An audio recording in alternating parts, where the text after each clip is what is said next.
Thank you all for coming to the City of Portage. I wish it was for different reasons. Basically, our focus today was to take chaos and to bring calmness. It was about assessing the damages that were inflicted on Portage last evening. We are very grateful and feel blessed that there were absolutely no fatalities, and the 8 people that went to the hospital, it was for minor injuries.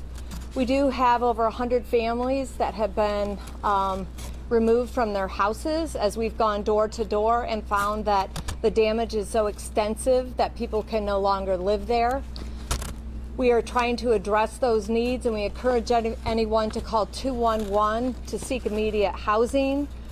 We have 2 churches in Portage that are not at capacity that are willing to house people, and we also have the Portage Zhang Senior Center, which we are willing to open our doors as well. Tomorrow, we are praying for a return to power. We have many traffic lights that are not working because there are simply no power, and we have 5 others that are damaged. That will help the flow of traffic. We are also going to focus on removing large tree debris. We have got them off the roads, but they are piled high in many neighborhoods. So for safety and visibility, our crews will be removing this lumber. We ask that you separate any building materials that you have from the natural debris, because ultimately they will be ground up and made into wood chips. The only park that we have closed is our true gem, which is Celery Flats. A lot of this is due to damage to the buildings from the large falling trees.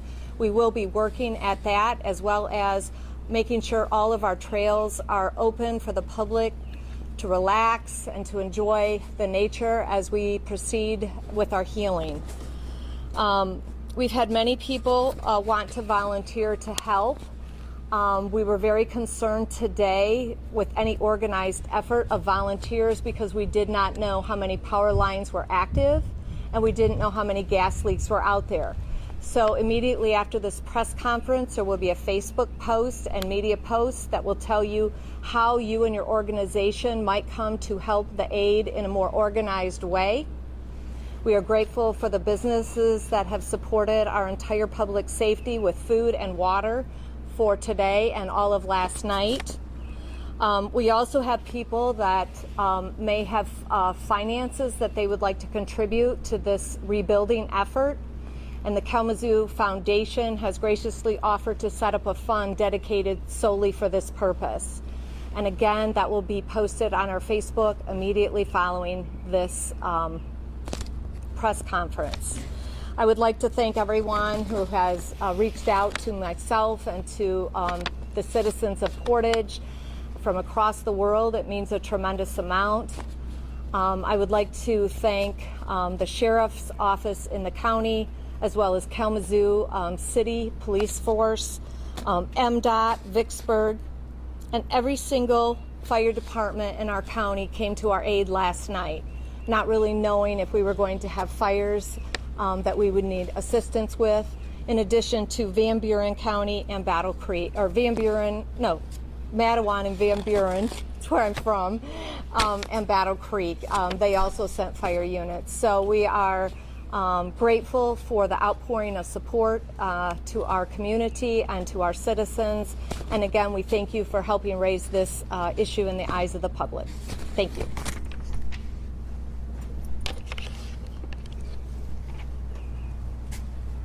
Now, I'd like to invite Sheriff Fuller up to the podium to make a few comments about the county response at this time. Thank you. So we were, excuse me, I'm sorry. We were very lucky here in Kalamazoo County last night. You might remember that 44 years ago this coming week, there was a tragic tornado that came through Kalamazoo and took 5 lives. Last night's event, well, I believe, was even larger. And many people talked about being prepared last night because they were listening to the television stations. They were alerted by friends, apps on their phones. A lot of people heard the Portage sirens, even out into Pavilion Township, where we spent a lot of time last night. We know that there are easily thousands of trees down right now, and it's taken a lot of effort. in the crowd amongst you right now, I can say that there are so many partners that stepped up and really helped everybody. The law enforcement community was side by side in all these different events. The fire community, even reaching over into, like the mayor said, Battle Creek. Michigan State Police were out here taking care of people, helping anywhere they could. I got to mention that we have the American Red Cross on scene, Salvation Army on scene. We are looking for housing for many people. I would say between Portage and the township of Pavilion, given Pavilion Estates destruction, there are several people that are needing places to stay. So we're working on that. I got to say thank you to Consumer Energy for being on the scene immediately, side by side, working with the emergency operations teams to know where people were going, where they were needed, and what gas needed to be shut off where. On top of that, AT&T FirstNet set up a system that brought up more towers and was able to help everyone using their cell phones to make sure that they were able to connect with families and to make sure emergency services were able to talk amongst each other with our radios and all of the cameras that we use those systems. So ultimately, again, 44 years ago, we had a much more tragic event come through and caused 5 lives to go. Last night, because our community is working hard together all the time, and because they were paying attention last night and hearing the alerts, lives were saved. We heard more than one story where the people said, we just got out of there. Or we were taking cover in the bathroom because the house was taken off its foundation and they are safe because of their actions. All of those things were successes. One of the things I saw on my way here, there's a lot of traffic congestion, and I understand why, because there's a lot of roads closed. But one of the vehicles I saw on my way here, I was sitting behind a vehicle, and their license plate was Rise Above. I thought, how perfect was that on a day like today? Rise Above is the message that I think everybody can take away from this. Kalamazoo County, Portage, the city, all of these agencies are working together, and we're going to work with our communities to make sure that we rise above. Thank you. Thanks, Sheriff. Thank you very much, Sheriff. And the Sheriff did mention our power utility and our gas utility here in Portage is Consumers Energy. And next we have Chris Laird to make some comments from that perspective. Mr. Laird. Thank you very much. Again, Chris Laird, Vice President of Electric Operations at Consumers Energy. First off, I just want to say thank you to the public. We appreciate your patience as we work through this together to restore power to our communities. I really want to say thank you to all the public safety officials, all the county leaders, city leaders as we work through this and the great communication that's going on, as well as all the news stations to be able to communicate important messages to the customers as we work through restoration. So the storm and multiple tornadoes that swept through the region Tuesday really caused a lot of havoc for us. We're having challenges getting down roads with all the trees that are down, and we've had to mobilize quickly. We do have 160 electric line crews that are in the region right now working 24/7 to restore power, as well as 70 gas crews that are out to respond to those emergencies as well. We've identified, have damage assessment out, looked at every mile of line. We know all of the counts that we have, over 200 broken poles on the system right now. We have over 100 forestry crews supporting our restoration efforts as well as we go forward. So we had about 30,000 total customers out. We have 20,000 remain, so a third have been restored. Our goal is to have the majority on by midnight tonight. We will have customers that go into tomorrow in the hardest hit areas, and we're continuing to work round the clock to make sure that we safely restore power to everybody. As a former line worker, I just want to paint the picture for a minute for you guys. So as tornadoes come through, trees, lines get tangled together. It takes a lot of time and energy to safely take care of that and restore power to folks. So I firsthand been through that.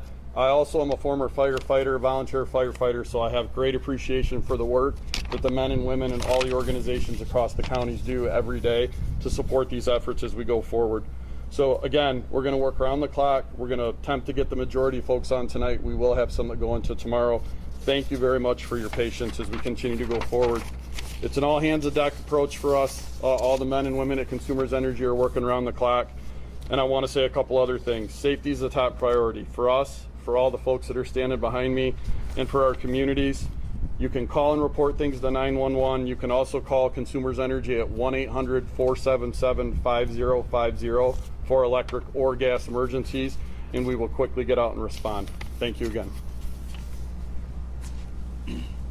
Thank you, Chris. And I do want to, we started out with our headliner, Mayor Randall, and I just wanted to comment that from when the alarms went off, she was completely involved and immersed in what was going on in Portage, and didn't give up all the way through today right now, and she's still at it. But to show what our true priority is, it is safety. And so I want to introduce our Public Safety Director, Nick Armold. Nick? Yeah, so just to catch everybody up on what public safety has been doing all last night and throughout the day today, we have up-converted our staffing so that we've been able to check all of the areas that were worst hit. We've double-checked and triple-checked all of those areas to make sure that nobody was trapped in there, nobody was stuck, and that the help that was needed for all of them is getting to them. We have concerns about power lines still down, gas leaks going on, so we're working with Consumers Energy to help them get to where they need to do to fix those things. It's devastating. I took my first ride around there earlier today and saw exactly what everybody was talking about, and it is really hard to comprehend what you see out there. And then to put that up against the fact that we had not only no fatalities, but little, if any, injuries at all, it's just mind-boggling. It makes you think that somebody was definitely looking out for us. Our warning systems worked perfectly. The phones, the sirens, all of the notifications through media alerted everybody, and I think that's what lent us to where we are today. Yeah, it's very tragic to see the pain on the people who lost their homes, but we will recover from that. We'll help them recover from that, and until everything is set, public safety will be front and center. We'll have people here responding to anything we need to respond to. And with that, I'll turn it back over to the city manager. Well, thank goodness, right on time, the Red Cross showed up. So we're going to invite the Red Cross up to say a few words for us. All right, thank you, Mayor. Community, thank you so much for having us this afternoon. The Red Cross has activated since last night. We have a shelter that is open since last night. We currently have about 20 residents, just came from there a little while ago. And that number is fluctuating up and down a little bit. But really what we're focusing on right now is immediate needs. That means shelter, food. We also had an opportunity to visit the community earlier today that was hardest hit. And was there with the governor as well. And I just want to reassure the community that the Red Cross is here.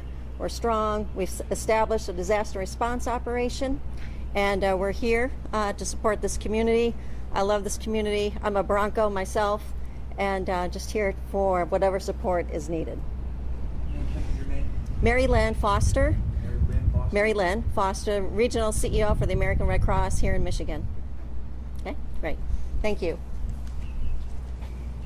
Thank you, Mary Lynn. And I do want to just follow up on something that Chief Armold mentioned about everything working the way it's supposed to. Something that also worked is you all. The Fourth Estate was alive and well as the entire event unfolded. I found myself relying on you partially as I was checking up on my detail and making sure I could confirm and verify you were all on the job all night, and I'm sure you're probably just as tired as we are. And with that, I'd like to offer an opportunity for you to ask any questions. I've got the answers right here behind me if I don't have them. I was wondering about, you double checked all the folks here. We got tens of thousands in Portage. How confident would you say that you are that no one's trapped, no one's stuck, and everyone is safe? Yeah, Chief? we're definitely more than confident. We went through the hard hit areas several times last night, and then redid all of those checks today, both police and fire. We're very confident that everybody has been accounted for, and that's it. Yeah, we're very confident. It was a tight, regimented operation last night. I was honored to watch it unfold here. They had teams of units going through every single neighborhood, boots on the ground, checking every single residence where a person could need help, and we felt very strong that every corner of town was being covered. You guys do a good job coordinating. Mary Lynn and Greg and Pat all talking about posting each shelter. There's available shelter. Can some 100%, but I'll let Mary Lynn answer that. Yes, absolutely. We do have residents from the pavilion, from that community, at our shelter right now, as well as anyone in the community. Even if if you need a small respite, you can come join our attend our shelter free of charge. Even if you just need a drink, a snack, a meal, some place to lay down. Absolutely, it's open to all, and again, no charge. We're happy to provide. Where's that? That's at the Kalamazoo First Assembly of God Church. Did you confirm exactly one tornado, two tornadoes, more than one tornado, anything like that? Yeah, several tornadoes, but I will let Sheriff. So right now, of course, the Weather Service is going to be out assessing the damage, looking at the evidence that's left behind in a storm like this. We were looking at radar indicated rotation that was a high indicator of actual funnel clouds. We have some pictures of funnel clouds that we're trying to vet to make sure that they're accurate and that they are really from the Kalamazoo County Portage area. And so that's part of the process. But ultimately, after getting on scene, all of these emergency units, and by chance, if you just look behind you, there are several responders who are still taking care of people today. We're out in the middle of what turned out to be a second storm event that came through. And I can say that when we were working from the Pavilion Estates mobile home community, we watched as we were alerted by the Portage team that we had another cell coming our way. We put everybody in fire trucks, police cars, the closest home we could. And then when we were able to watch that event go across the bottom of the park, we recognized that we just scooted past something else that was easily a tornado. But of course, the National Weather Service will decide if these were tornadoes. But there was definitely two different storm events that did come straight down through Portage, starting out here at the edge of Portage, possibly in the Texas Township, went across the city of Portage into Pavilion Township. Oddly enough, and I've not seen this before in the history of my nearly 38 years of emergency services, these two events were within an hour of each other, and these two events were at one point 700 feet between them. And so that's something that really struck many of the responders last night as we were alerted and as we took cover, that we were shocked to see that such a close window and another storm. And as much as I say a close window, if something like that's going to happen, we normally see that within 15, 20 minutes, maybe a half hour. I believe we were just over an hour or near an hour later when the second event came through. Could you possibly assign a dollar figure to what we're looking at countywide? So right now we're very cautious about that, of course. Just looking here at the city of Portage, and their teams are out there trying to do the same assessments. Watching the drone footage, we recognize that part of the efforts that we all have to work together on is helping, bottom line, the insurance companies, helping the disaster community, and helping the local residents put some value on some of these things. But we have mass destruction, and I have to keep reminding everybody, and thankfully there are no loss of life, and that the injuries that we did see yesterday ultimately turned out pretty minor, considering that many of these people were inside these homes that are demolished, or inside some of these homes that were flipped up and upside down. And so again, very fortunate for that. We're going to work with everybody I just mentioned to make sure that if there's a dollar estimate, that's coming from professionals other than the sheriff, and that I can just tell you that the mobile home park out here in Pavilion Township, we're looking at 30 to 40% total devastation. And here in the city, I've been fortunate to watch some of the video that the chief made sure they had, and I would only let them speak to what kind of value they may have already, or what he wants to address reference that. Yeah, I'd give the same answer. We're going to let the people who know what they're doing take a look at everything and make an assessment, and then come up to a conclusion. That's out of my pay grade, but I would fair to say it's going to be significant. On the top of that, Randall, your emergency declaration will help homeowners, business owners who may have lost everything in the way of loans. That's the way it's supposed to work, and by issuing that, Sorry. The emergency declaration, I think, was issued last evening by myself, and then it goes to the county, and then the governor signed one as well. So that will be the catalyst for helping open up more dollars to the homeowners that have suffered the greatest. When you say hardest hit areas, can you run through some of the major intersections in Portage right now that people need to avoid? I know you say everyone needs to stay home, but there are going to be people who are going to be out driving, and it's quite extensive throughout the area. What are the hardest hit areas? Yeah, so if we were to pinpoint where we saw the most damage outside of the FedEx building, if you look between Center Road and Shuring, which is north and south, and then between Oakland and Westnedge, that's where we see the most damage. Equally, there's quite a lot of damage over at Greenspire and Tall Timbers, which is on Center, more closer to 131. Can we give some more details about what happened at the FedEx facility when that came through being one of the most severely hit places, and report about employees having to stay in there for a certain amount of time? Yeah, I mean, that story's been circulated. We're not quite sure where it came from.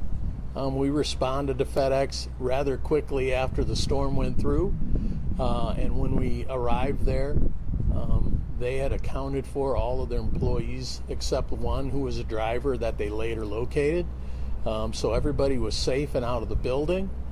So as far as people being trapped, maybe they were trapped before we got there and went to a different door, but we did not have any kind of extrication efforts that were needed by us.